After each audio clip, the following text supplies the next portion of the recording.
Hello बच्चों, कैसे हो तुम लोग? क्या हाल चाल है? मेरे जो जस्ट 1 सेकेंड, बिकॉज मेरा वो मेरे ये क्या बोलते हैं इसको यार, माइक का थोड़ा दिक्कत हो रहा था। ये पता नहीं क्यों दिक्कत हो रहा है। A very good morning, good evening, good afternoon to all of you. आदाब, नमस्कार, प्रणाम नहीं, प्रणाम हमेशा अपने बड़ों को किया जाता है।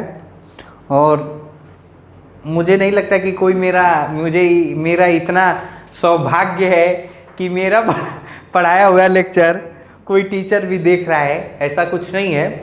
तो I think my name is Dilip Singh, as you know, and basically I am a physics teacher. और फिजिक्स टीचर हूँ, उसके साथ साथ मैं आप लोगों को पढ़ा रहा था रेडिएशन। और रेडिएशन में बहुत कुछ बात हो चुकी थी। रेडिएशन में क्या क्या बात हो चुकी थी? पहला हम लोग देखे थे ब्लैक बॉडी, पढ़ चुके थे।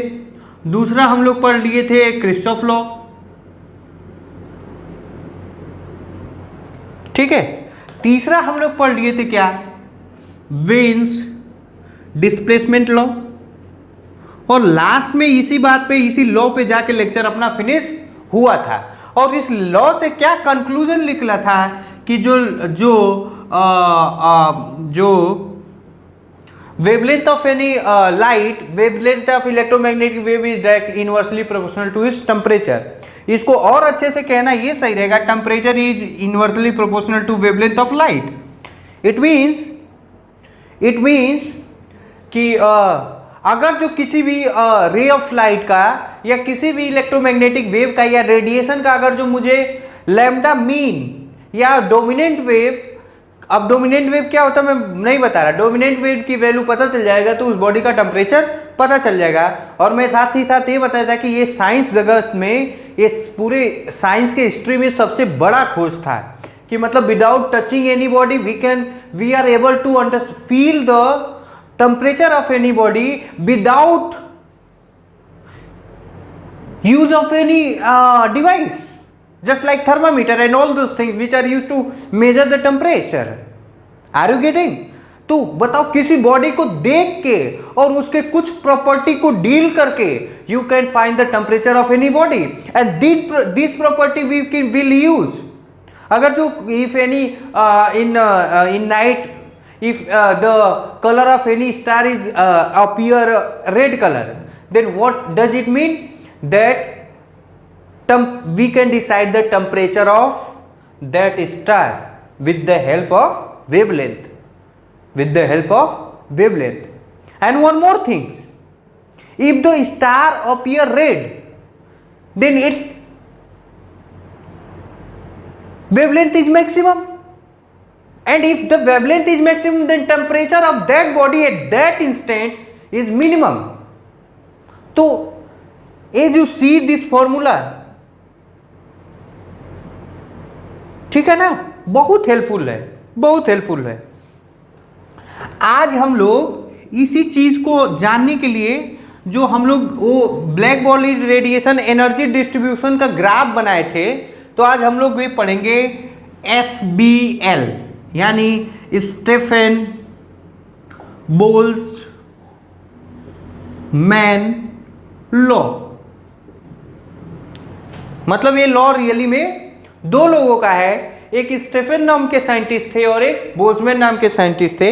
आगे तुम लोग देखोगे बोल्ट्जमैन ने बहुत बड़े बड़े काम किया है। आगे हम लोग पढ़ेंगे बोल्ट्जमैन कांस्टेंट क्या होता है, बोल्ट्जमैन, ठीक है। स्टेफन ये दोनों ने मिलके फॉर्मूला बनाया और उन्होंने क्या बोला कि अगर जो कोई बॉडी हीट रेडिएट कर रही है, स्पेशली क्या बोले, for a black body energy radiated per unit time per unit area is directly proportional to temperature to the power 4। मतलब कौन सी बॉडी कितनी एनर्जी रेडिएट कर रही है, ये उसके टेम्परेचर के पावर फोर्थ पावर पे डिपेंड करेगा। किस पे? फोर्थ पावर पे डिपेंड करेगा। And of course it is called intensity. There is no need to explain you that it is called intensity, because as I have already discussed about the intensity, that energy radiated or emitted by any body in 1 meter square area in 1 second is called its intensity. Are you getting? So it is called intensity, but here I am not discussing about the intensity. I will always use energy radiated per unit area per unit time. अब चूंकि ये proportionality है तो ई radiated, यहां बढ़िया से लिख देना, E radiated upon A T is equal to sigma T V to the power 4, where sigma is the Stefan constant और वो भी universal constant. Sigma is the universal Stefan constant.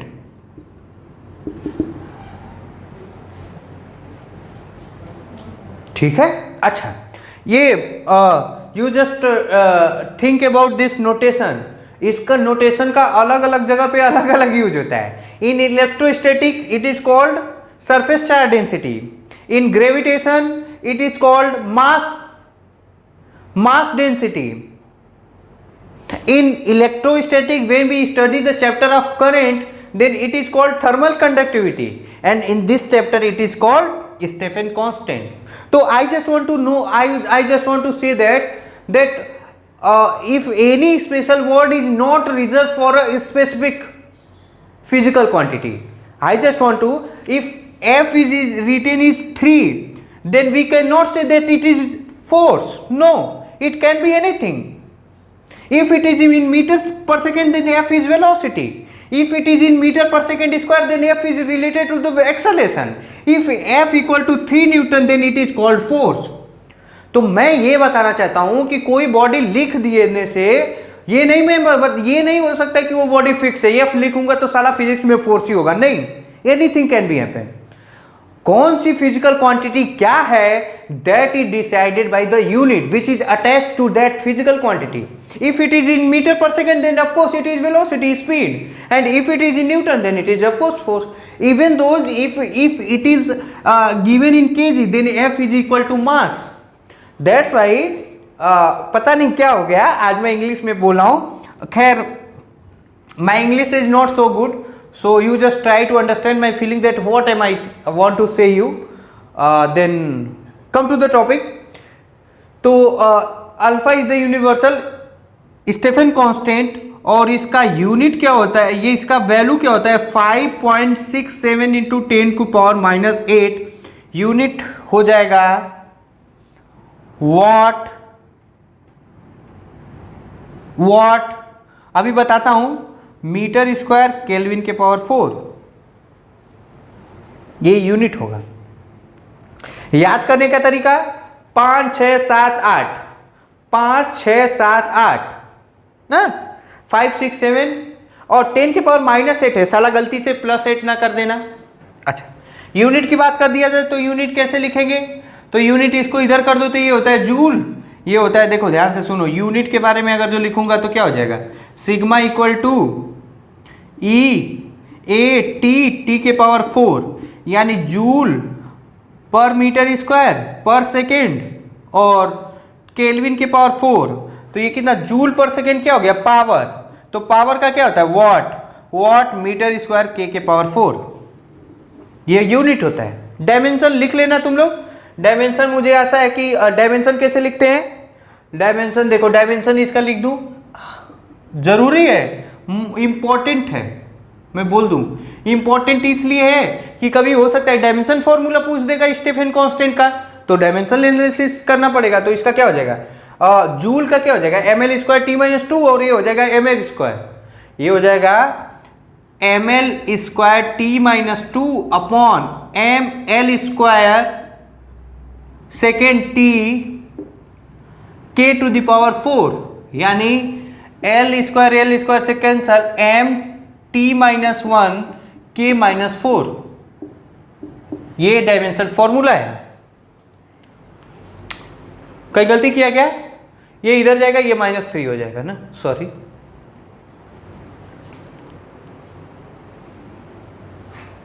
ठीक है, अच्छा, इसका मतलब मिटाऊं क्या? इसका मतलब मैं ये बताना चाह रहा हूं, अब ये तो बात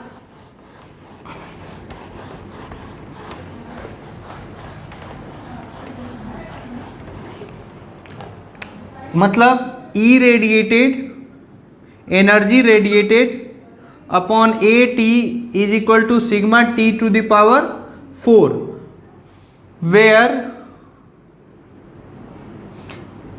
where TB is the temperature of body, temperature of body।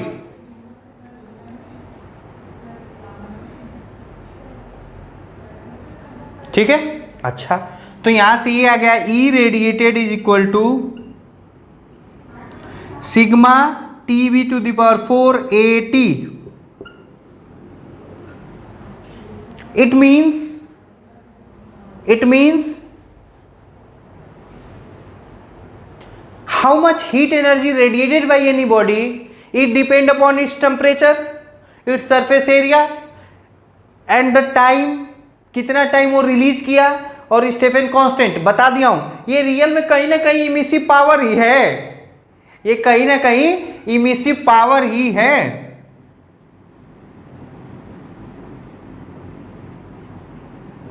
ना, या इसी को क्या कहेंगे, इंटेंसिटी ना। तो ये कहीं ना कहीं पावर है। तो सर वो उसमें और इसमें क्या था, इसका और उसके में उसका अलग रिलेशन था, उससे ये रिलेशन करते हैं, ठीक है ना। तो आप इतना जानिए ये एनर्जी रेडिएटेड। अच्छा, कुछ बात और मैं कर दूं, यहां टीबी इज द, जैसे ध्यान से सुनना,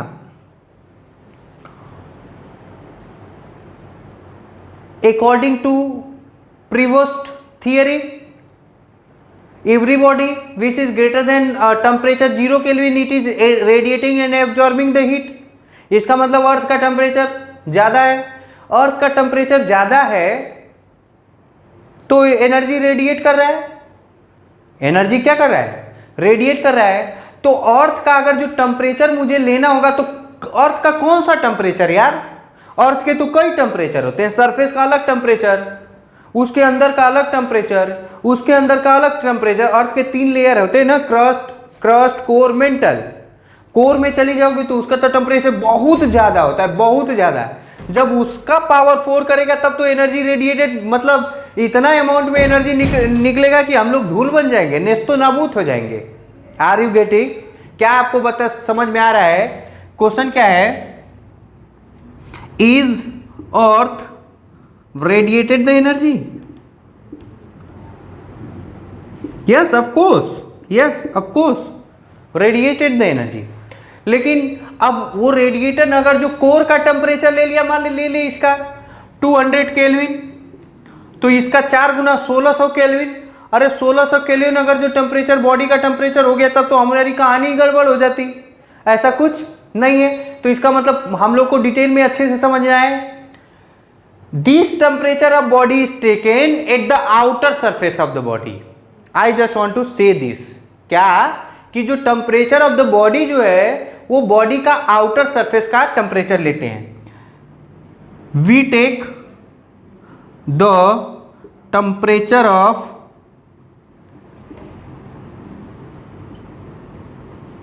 आउटर सरफेस ऑफ बॉडी, एक। दूसरा,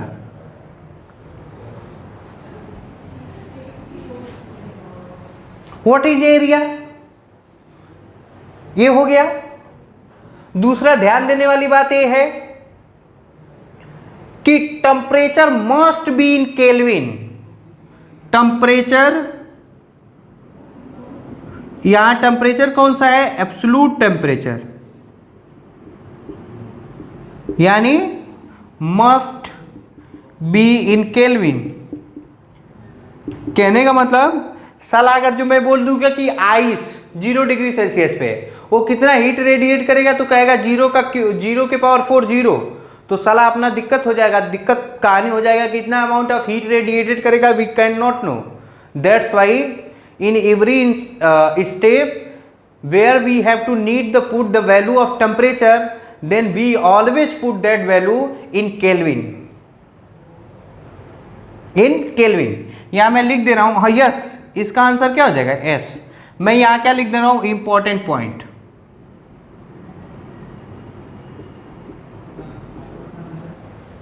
ठीक है, अच्छा ठीक है सर। टाइम मतलब टाइम, उससे नहीं, एरिया। एरिया अगर जो एरिया देखेंगे तो एरिया हम लोग वो वाला एरिया लेंगे जिससे बॉडी का सरफेस एरिया क्या होता है, area we take that area which radiate the body. कहने का मतलब बाबू, जैसे मान लो ये सिलेंडर है, ये लेंथ एल है और ये रेडियस आर है। अब अगर जो इधर से कर रहा होगा तो एरिया कितना हो जाएगा, एरिया हो जाएगा pi r square. Pi r square तो हो जाएगा 2 पाई आर स्क्वायर। बोल रहे कोई दिक्कत? अगर जो ये मान लो कि ऐसे कर रहा होगा, मान लो ऐसे कर रहा होगा, ऐसे रेडिएट कर रहा होगा, तो इसका एरिया दूसरा हो जाएगा 4 पाई r L, 2 pi r L होगा, 2 पाई आर एल होगा। कोई दिक्कत?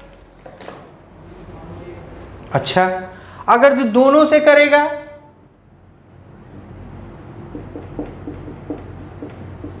दोनों से करेगा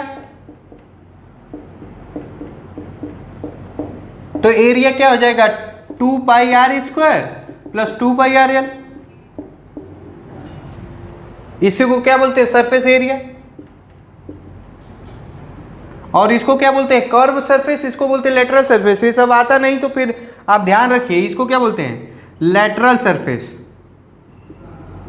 इसको क्या बोलते हैं, कर्व। पता नहीं तुम लोग को आता होगा, बिल्कुल आता होगा यार, क्लास 12th में हो, क्लास 11th में हो, अब इतनी बातें तो बिल्कुल बेटा आना चाहिए। इसको बोलते हैं लेटरल सरफेस, इसको बोलते हैं कर्व सरफेस। इसका हो जाएगा पाई आर स्क्वायर, इसका हो जाएगा pi r square, 2 pi r square. इसका देखेंगे तो इसका हो जाएगा पाई आर एल, इसका भी हो जाएगा पाई आर एल, तो इसका हो जाएगा 2 पाई आर एल। उसमें कोई दिक्कत वाली बात नहीं है। तो मैं बस ये बताना चाहता हूं कि एरिया अगर जो मान लो ऐसे है, स्फीयर है, तो स्फीयर का क्या लेगा, पाई आर स्क्वायर, गलती 4 पाई आर स्क्वायर होता है। क्या होता है, 4 पाई आर स्क्वायर। कोई दिक्कत? अच्छा, अब मैं एक और बात बता दूं, 4 पाई आर स्क्वायर होता है।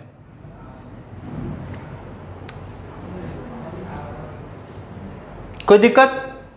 स्फीयर के केस में ये स्फीयर है। एक चीज और याद आ रहा था, पता नहीं मैं भूल गया। खैर, आप एरिया अगर जो आएगा तो ऐसे लेंगे, ठीक है ना।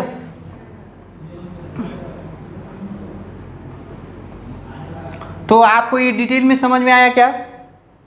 समझ में आया क्या?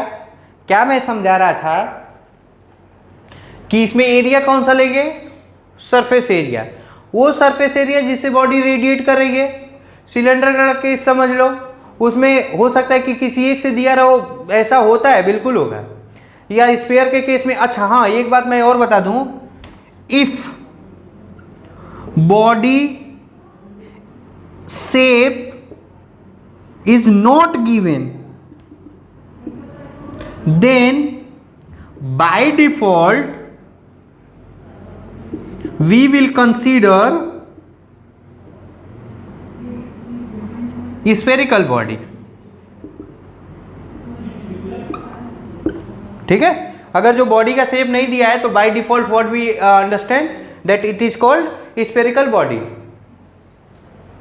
तो ये हो गया फॉर्मूला का चीड़ फाड़, ये हो गया फॉर्मूला का चीड़ फाड़। और इसमें ये जो होता है ये किसके लिए, ब्लैक बॉडी के लिए था। किसके लिए, ब्लैक बॉडी के लिए। For normal body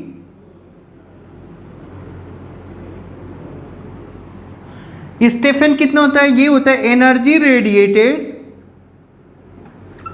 upon A T is equal to sigma E T B के power 4।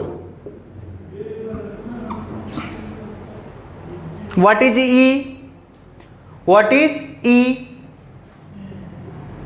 Where E is the emissivity,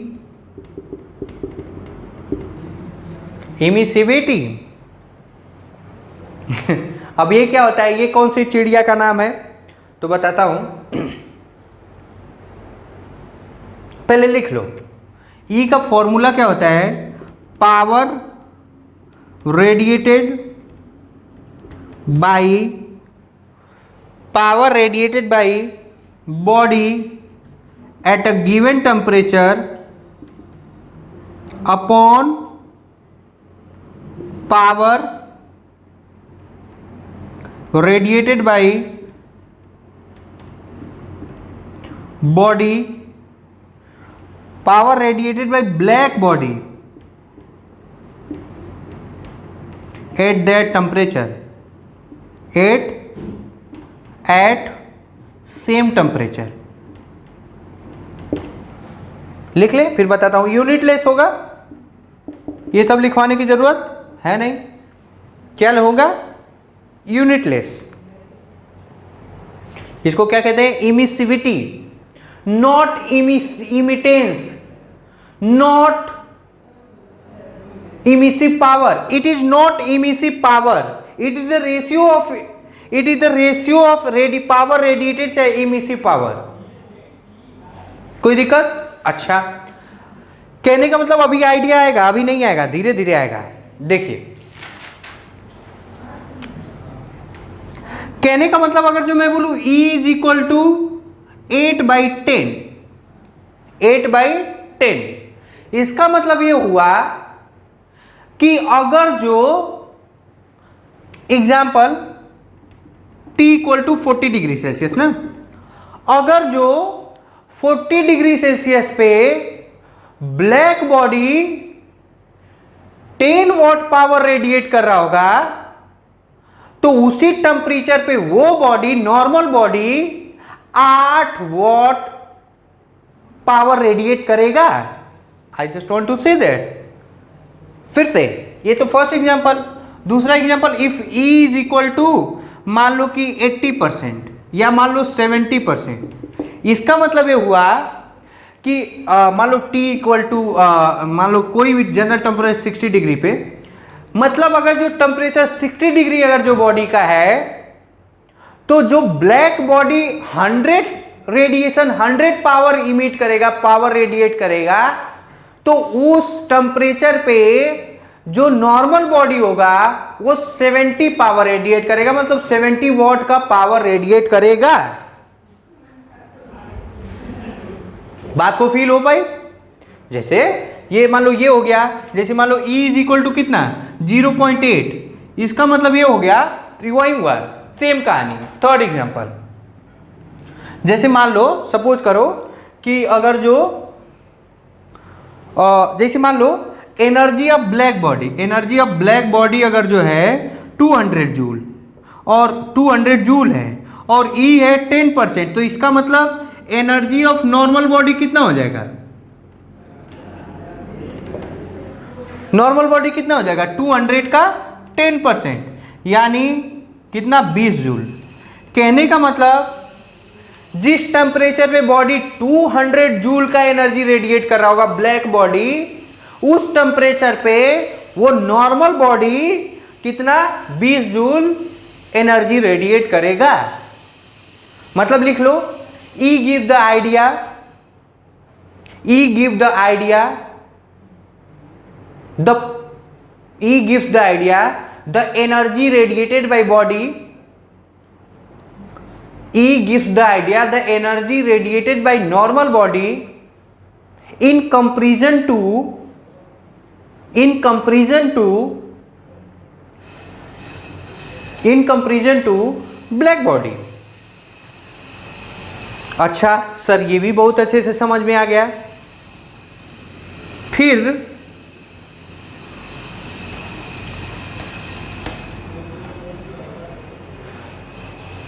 E is always less than equal to 1 and greater than equal to 0, और E equal to 1 for black body।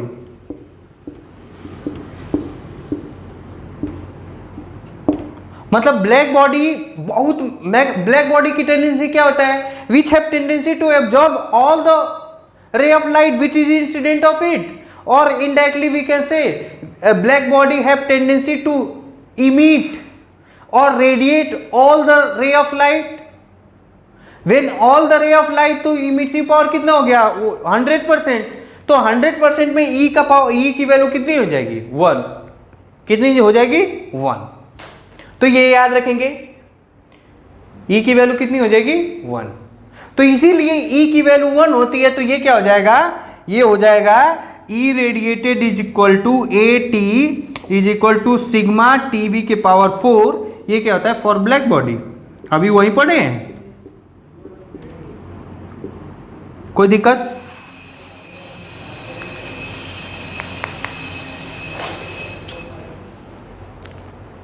इतना दूर तक safe हो? कोई दिक्कत? अच्छा sir, इतना मजा आ रहा है। E is less than equal to 1। अच्छा, E की वैल्यू कभी ज्यादा होगी क्या? एक से ज्यादा? क्या कोई बॉडी ऐसी एनर्जी नाइडर के नॉट डिस्ट्रॉय? साला ऐसा नहीं है कि 10 जूल की एनर्जी उसमें एब्जॉर्ब किया तो बाद में वो 50 जूल की दे देगा। ऐसा कुछ होने वाला नहीं है। अगर जो 10 जूल की एनर्जी एब्जॉर्ब किया रहेगा तो बाद में उसको बोलोगे कि भैया एक काम करो, तुम दे दो, तो 10 ही जूल का देगा। अपने अंदर से पैदा नहीं करेंगे। Energy neither created not destroy. मतलब E is greater than 1, never.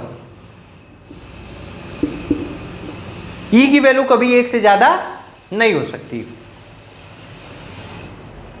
कोई दिक्कत? अच्छा, अब थोड़ा सा और कुछ बात करते हैं।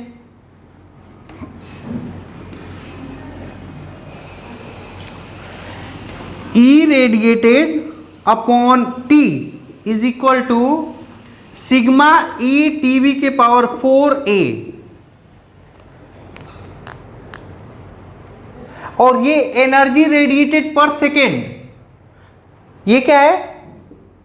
रेट ऑफ इमिशन या रेडिएट एनर्जी, और energy per unit time what is called power. तो ये क्या हो जाएगा? Power radiated is equal to sigma E A TV के power 4। And now this is Stefan Boltzmann law. This is Stefan Boltzmann law. ये Stefan Boltzmann law है, समझे? अब देख, क्वेश्चन ध्यान से सुनेंगे। क्वेश्चन ध्यान से सुनेंगे। जैसे पूछेगा, ये पावर बार बार नहीं बोलेगा, वो बोलेगा rate of emission, rate of radiation. ये रेट ऑफ रेडिएशन ये पूछेगा। Keep in mind, generally ask in question.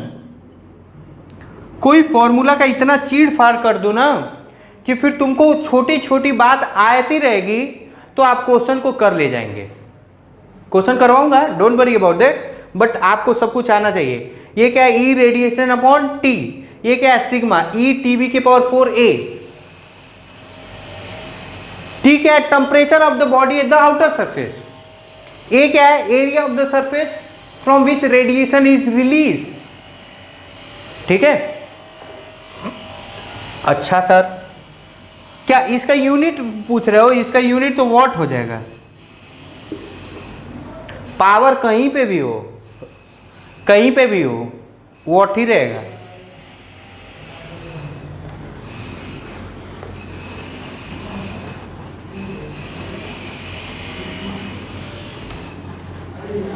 अच्छा एक और बात, पता नहीं बच्चों के मन में क्यों कंफ्यूजन होता है, एनर्जी रेडिएटेड मतलब ही क्या होता है, heat energy.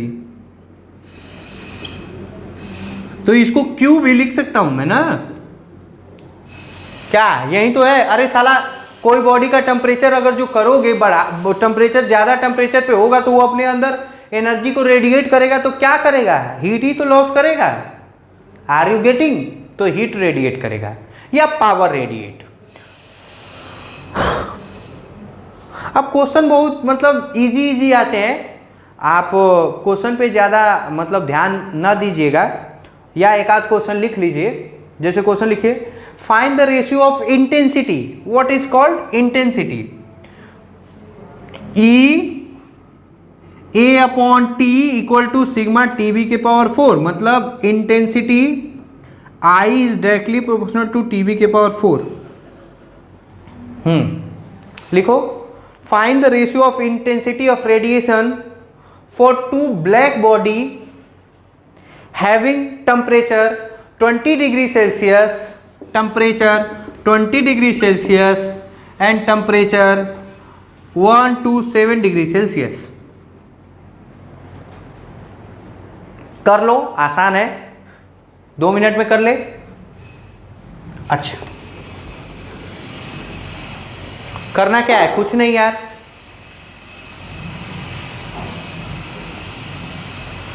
Find the ratio of radiation, हाँ ब्लैक बॉडी, तो कुछ नहीं यार, क्या जैसा हम लोग जाने इंटेंसिटी क्या है, intensity directly proportional to TB की पावर 4, याद रखेंगे ये डिग्री सेल्सियस में, इसको किस में चेंज करेंगे, केल्विन में, तो ये हो जाएगा 273 प्लस 27, ये हो जाएगा 300, और ये कितना हो जाएगा शायद ये T2 इक्वल टू ये हो जाएगा 400, क्या रे बाबू,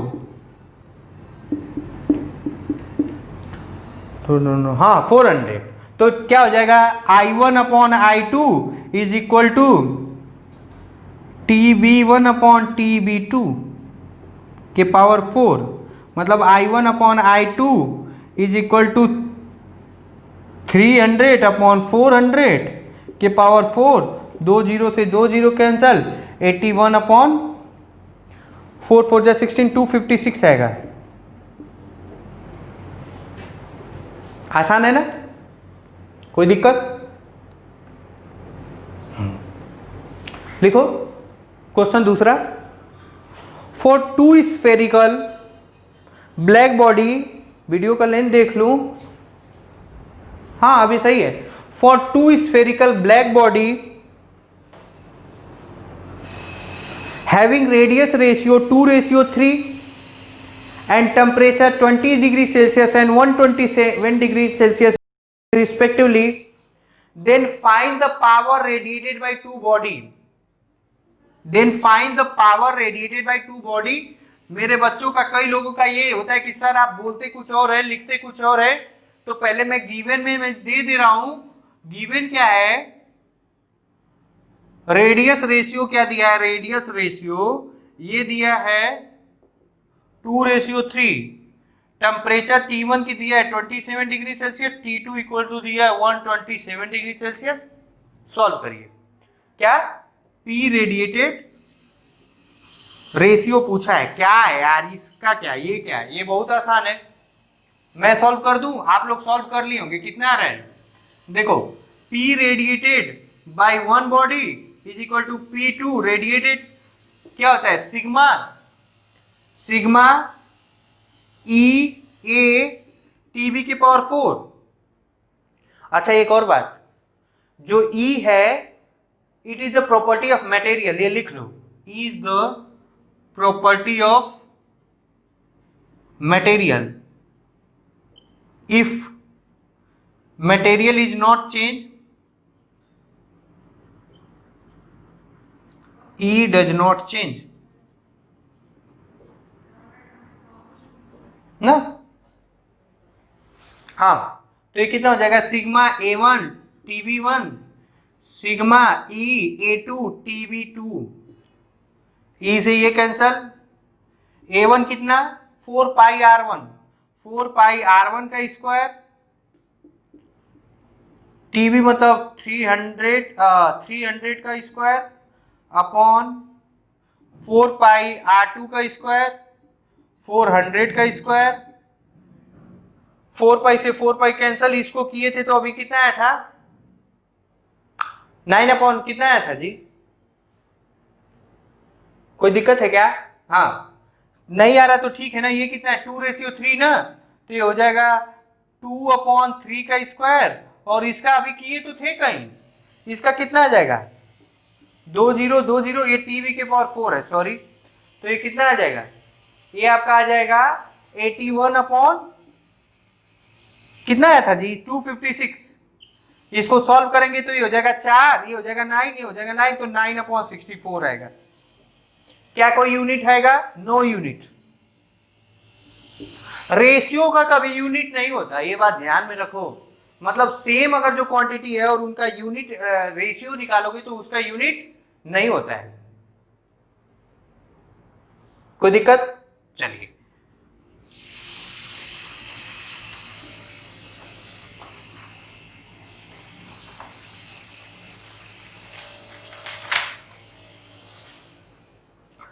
लिखो फॉर ब्लैक बॉडी,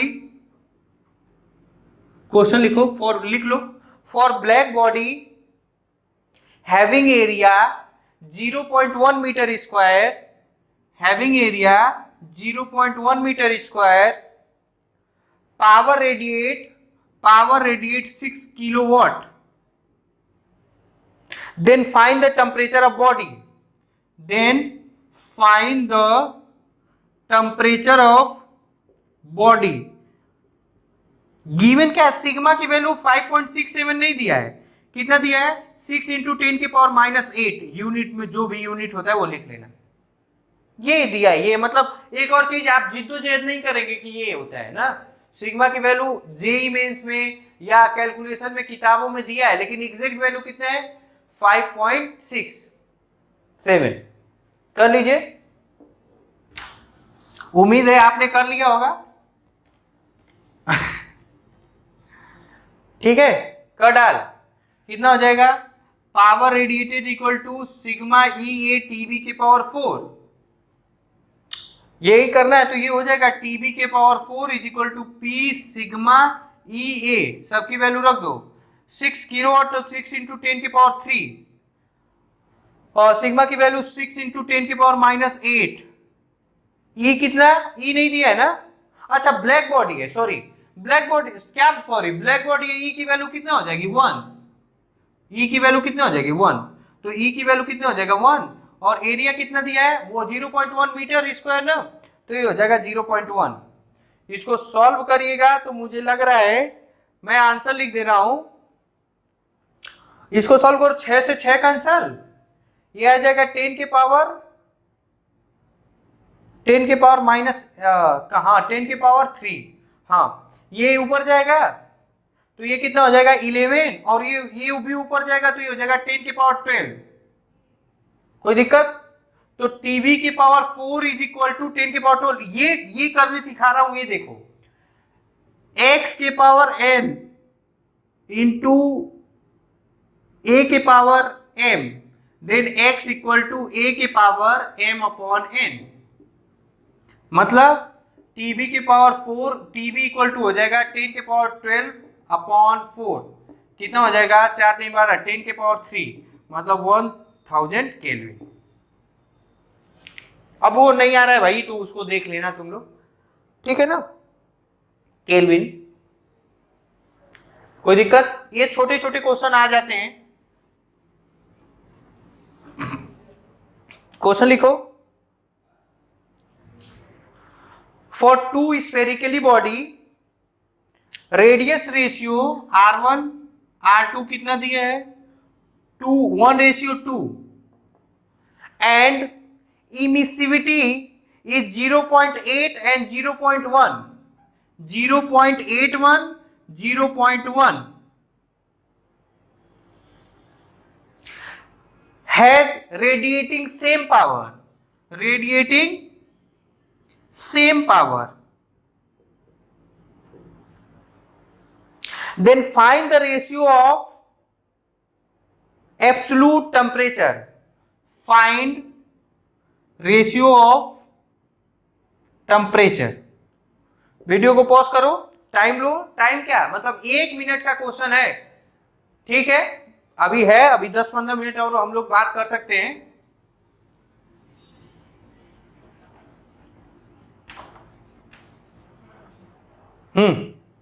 कितना हो गया? Radiating same power find the, अरे यार कुछ नहीं, कितना हो जाएगा, power is equal to sigma E A TB के पावर 4, ठीक है, कितना पावर दोनों का P1 अपॉन P2 is equal to sigma, तो सेम ही रहेगा, E1 A1 टीबी के power 4 upon sigma E2 A2 TB के पावर 4, ये मान लो 1 ये 2। अच्छा, ये तो ये सेम दिया है, तो ये क्या हो जाएगा 1 upon 1 is equal to sigma से सिग्मा कैंसल, ये हो जाएगा 0.81, 0.81 अपॉन, थोड़ा कुछ गलती नहीं है, 0.1, हाँ सॉरी 0.01 है ना, तो ये हो जाएगा 0.01, एरिया कितना 4 पाई आर स्क्वायर, मतलब ये हो जाएगा R1 अपॉन R2, और ये हो जाएगा TB1 अपॉन TB2 के पावर 4, इसको सॉल्व कर लेना, मैं बता रहा हूं TB अपॉन TB2 ये कितना आ जाएगा, ये आपका आ जाएगा 4:81, कितना आ जाएगा, ये आएगा 4, तो ये आ जाएगा 4:81।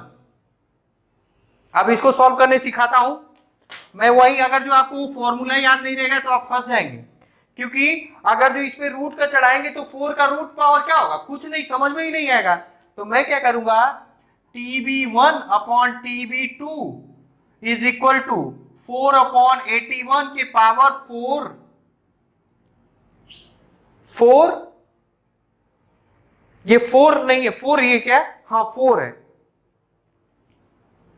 टीबी के पावर 4 के पावर 4, ये कट गया तो ये हो जाएगा 4 अपॉन 81,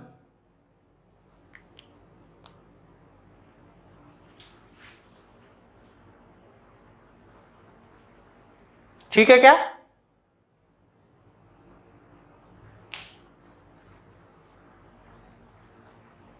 कोई दिक्कत? अच्छा sorry sorry, I am really sorry, ये हो जाएगा 1 अपॉन 4 1 अपॉन 4, तो देख कैसे करेंगे, ये तो समझ में आ रहा है, ये क्या हो जाएगा 3, ये हो जाएगा 2√2 के पावर 1/4 इंटू 4, 2√2 के पावर 4 के पावर 1/4 अपॉन में 80 के पावर 1/4, यानी ये कितना हो जाएगा 441, तो ये हो जाएगा 2√2 और ये हो जाएगा 3 के पावर 4 इंटू 1/4, अब पता नहीं तुमको कितना आ रहा है, 2√2 अपॉन 3, माई मिस्टेक, यहां पे 4/4 नहीं होगा, समझ में आ रहा है ना, ये पावर 1/4 हो जाता है, ये बात याद रखिए, क्योंकि बच्चों को हमेशा रूट का सॉल्व करने आता है, ये याद रखेंगे ना। अच्छा, अब देखो ये जो है अभी है 7-8 मिनट है, 8-10 मिनट है, थोड़ा और भी बात कर सकते हैं हम लोग।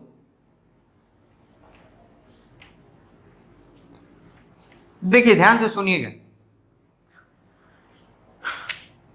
SBL second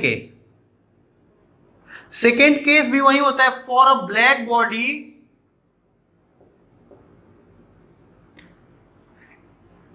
E absorb upon AT is equal to T। अब देखो, अब ध्यान से सुनो, यहां टेम्परेचर किसका लूंगा, बॉडी का, आर यू नो, क्या बॉडी का लेंगे, यहां टेम्परेचर T के पावर 4 तो होगा, लेकिन बॉडी का लेंगे कि किसका लेंगे, नहीं, बॉडी का टेम्परेचर नहीं लेंगे, यहां पे टेम्परेचर सराउंडिंग का लेंगे, क्यों रे भैया, क्योंकि मैं बताया था, heat release by any body, heat radiate by any body, it depend upon its temperature, but how much heat energy absorb any body, that is depend by temperature of the surrounding. If the temperature of the surrounding is same as the temperature of the body, then there is no condition. Okay, are you getting? मैं ये कहना चाहता हूं, as we know heat radiate by body, radiate मतलब release, release मतलब emit by body depend upon body temperature, but how much heat energy या energy absorbed by body, that depend upon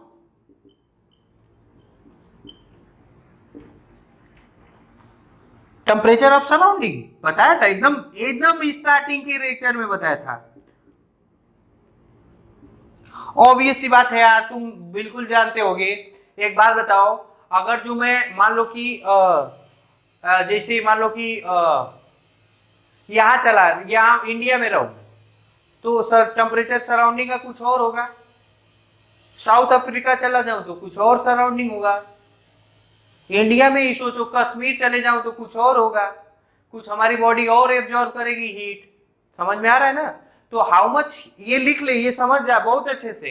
heat release by any body that depend on the temperature of the body, but when we consider heat absorbed by body that depend upon the, of course there are other so many factor that how much heat energy it will absorb from the surrounding, but the main factor is that temperature। कहने का मतलब अगर जो कोई body heat को absorb कर रही है तो ऑफ कोर्स सराउंडिंग के टेम्परेचर पे डिपेंड करेगा, और भी कई सारे फैक्टर है, लेकिन फिलहाल में टेम्परेचर ऑफ द सराउंडिंग पे डिपेंड करेगा। तो यहां क्या हो जाएगा ये याद रखो। अच्छा, तो इसका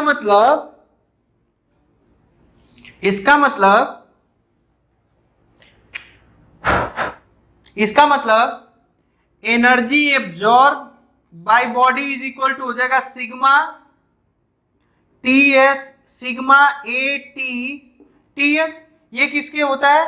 फॉर ब्लैक बॉडी लिखा गया है। For normal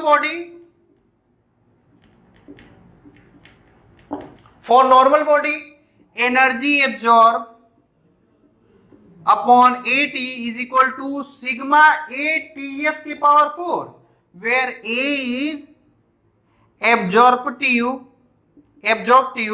power, already discuss.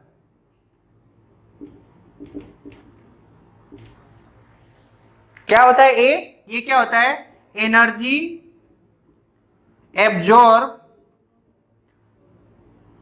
Upon energy radiated ना, सॉरी एनर्जी इंसिडेंट।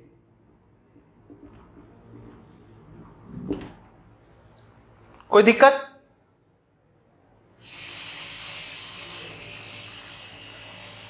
कोई दिक्कत? If the value of A is maximum, then the value of E is also maximum by Kirchhoff law। जो body, Christoph ने क्या बताया था, यहां Christoph का लॉ यूज होगा और बताता हूं। जो बॉडी जितना गुड इमिटर होगा उतना गुड एब्जॉर्बर होगा। बताया था कि अगर जो कोई बॉडी सराउंडिंग से उसका अगर जो ए की वैल्यू 60% है, तो जब उसे इमिट करने की बारी आएगी, रेडिएट करने की बात आएगी, तो उसका ई की वैल्यू भी क्या होगा? 60% होगा। ये इसका मतलब मैं क्या कहना चाहता हूं, for by Kirchhoff law of radiation E equal to A, and for black body A की वैल्यू क्या हो जाएगी? 1।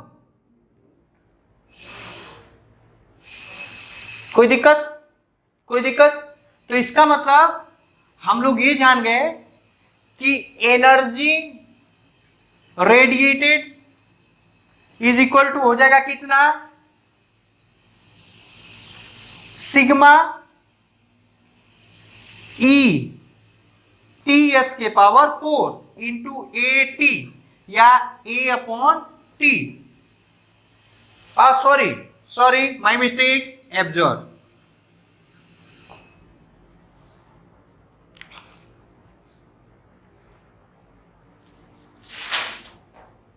कोई दिक्कत, कोई दिक्कत, कोई परेशानी नहीं है? अच्छा, तो अब बात कुछ और करते हैं।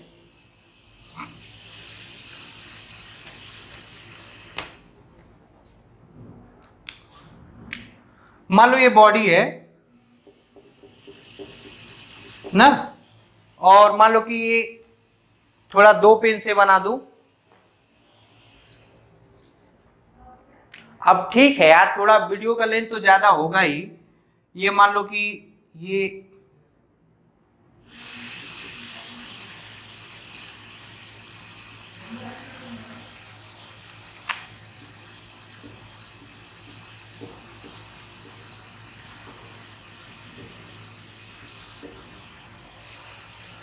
ना, मतलब ये क्या हो गया, radiation,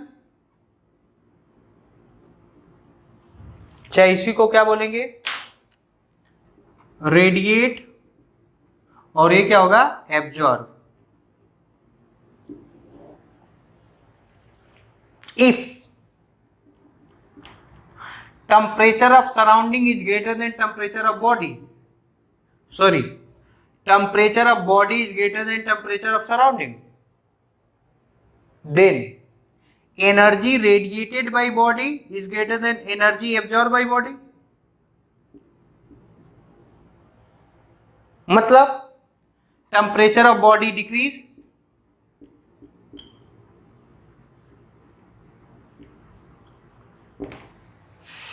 there is net loss of energy by the body, there is loss of energy by the body, that's why if any body is radiating the energy, then will its temperature decrease? I don't know। अगर जो कोई body energy radiate कर रहा है तो उसका temperature बढ़ेगा कि घटेगा? I don't know, because we must have to mention the temperature on which the body it is। if the temperature is matched with the surrounding, then the temperature of body is not changing, because at that time energy radiated equal to energy absorbed। कोई दिक्कत है क्या? अरे भैया, जब temperature surrounding का temperature same होगा तो जितना रेडिएट कर रहा है उतना एब्जॉर्ब कर रहा है, तो temperature of the body does not depend. कहने का मतलब मैं बस ये बताना चाहता हूं, if any body is radiating energy and its temperature cool down और its temperature decrease, we can not say. अगर जो ये हम बात कहते हैं तो हम लोग आधी अधूरी बात कहते हैं, because according to previous law at the same time any body can radiate the energy and absorb the energy also. कहने का मतलब लिख लो, लिख लो, अगर कोई बॉडी एनर्जी रेडिएट कर रही है तो उसका टेम्परेचर डिक्रीज होगा, ये हम नहीं कह सकते हैं,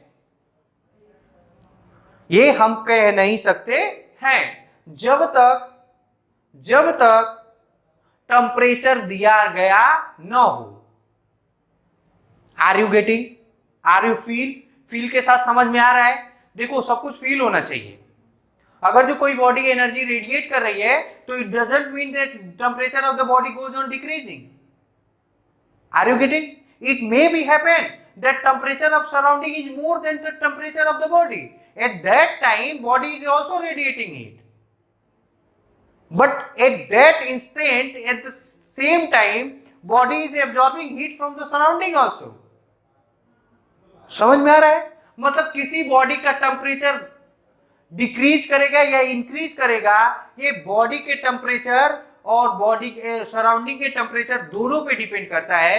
या मैं ये कह सकता हूं कि किसी बॉडी का टेम्परेचर मतलब डिक्रीज होगा या इंक्रीज करेगा, ये इस बात पे डिपेंड करता है कि बॉडी कितना एनर्जी रेडिएट कर रही है और कितना एब्जॉर्ब कर रही है, and how much energy it will absorb, that depend upon the temperature of surrounding. Energy absorb by body, लिख ले, बाय बॉडी। समझ में आया? क्या आपको समझ में आई? मतलब दो बात मैं बताया, कोई बॉडी एनर्जी रेडिएट करेगी, इसका ये मतलब नहीं कि टेम्परेचर डिक्रीज करेगा, आप ये बिल्कुल मत सोचिए। कोई बॉडी एनर्जी रेडिएट कर रही है और टेम्परेचर डिक्रीज करेगा नहीं करेगा, that depend upon the temperature of the surrounding also. If the temperature, अगर जो सराउंडिंग का टेम्परेचर बॉडी के टेम्परेचर से ज्यादा है तो ऑफकोर्स बॉडी मतलब जितना रेडिएट करेगा उससे ज्यादा एब्जॉर्ब करेगी, टेम्परेचर गोज ऑन इंक्रीजिंग। ठीक है, बार बार एक ही चीज को रिपीट नहीं कर रहा, आप मैं कुछ बताना चाहता हूं वो सुनिए। इसका मतलब temperature of the body decrease, there is net loss of energy. तो energy loss by body is equal to energy absorb by body, sorry हाँ, energy radiate by body minus energy loss by body, sorry energy absorb by body. कोई दिक्कत? मतलब E loss is equal to E radiated minus E radiated minus E absorb. ये हो गया formula.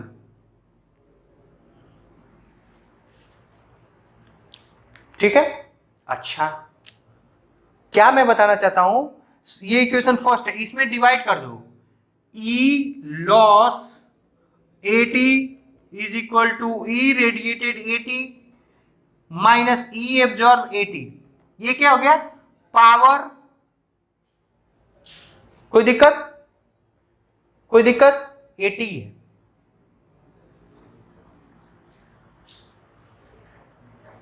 तो इसका मतलब ये क्या है? E loss upon 80 is equal to, ये क्या हो जाएगा? सिग्मा ई टीबी के power 4 minus sigma A TS के power 4 as E is equal to A, as E equal to A by Kirchhoff law, by Kirchhoff law, by Kirchhoff law. तो E loss per unit area per unit time is equal to sigma E TB के power 4 minus TS के power 4। This is complete Stefan Boltzmann law. कोई दिक्कत? अब सुनो, energy loss per unit time is equal to sigma E A TB के power 4 minus TS के power 4। ये क्या हो गया? Power loss. क्या हो गया? पावर, चाहे ऐसे लिखेंगे, rate of heat loss, rate of heat loss is equal to sigma E A TB के पावर 4 माइनस टीएस के पावर 4, या इसी को क्या कहेंगे? Power loss. Power loss equal to P radiated minus P absorb. पूछेगा क्या? ये रेट ऑफ हीट लॉस बता, मतलब वो क्या पूछ रहा है? पावर पूछ रहा है। क्या पूछ रहा है? पावर पूछ रहा है। कोई दिक्कत? बस ये फॉर्मूला याद रखना। ये क्या कोई फॉर्मूला रटने की जरूरत है? बिल्कुल भी नहीं। क्या कोई फॉर्मूला रटने की जरूरत है? बिल्कुल भी नहीं, रटने की जरूरत नहीं है, रटने की जरूरत नहीं है, रटने की जरूरत नहीं है।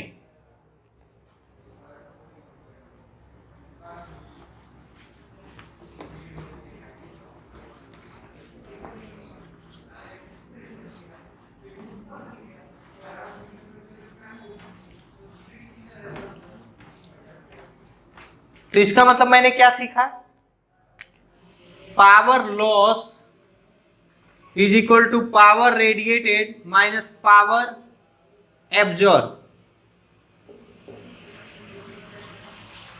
Power radiated power absorb.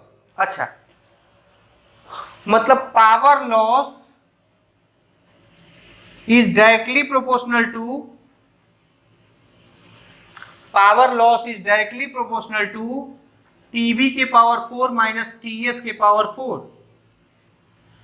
कभी कभी बच्चे क्या करते हैं, पावर लॉस को ही पावर रेडिएटेड समझ देते हैं। पावर रेडिएटेड अलग चीज है, पावर लॉस अलग चीज है, कंफ्यूज नहीं होना।